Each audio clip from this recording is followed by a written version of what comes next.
This is such an exciting moment for me in this project, but also as a person, because seeing Villiers' signature is such a dynamic point of humanity.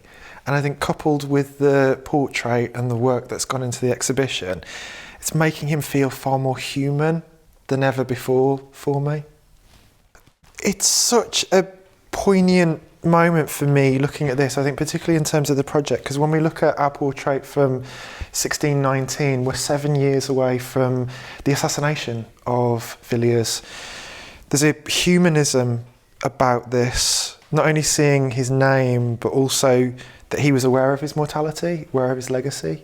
I think the combination of this and the portrait is truly moving to see him as a person rather than this glamorous object that people perceived him to be, and we find him in the history books as.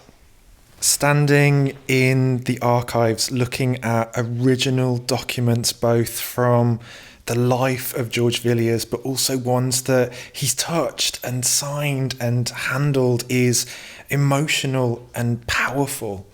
Archives and museum spaces are custodians for our stories, using these stories for purpose in the richness and how much they can benefit us now in understanding who we are by understanding the people that came before us is extraordinary.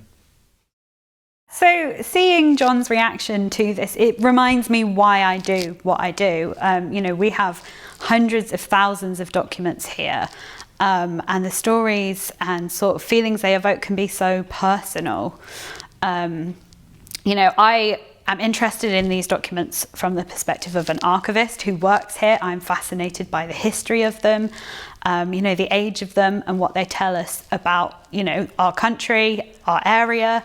But as a queer person myself, it's so important to see, reflections of my own identity, and stories that are so often not told, documents that we don't often talk about. For a long time we didn't talk about George in this way, and it's so exciting to be able to sort of bring that to the forefront.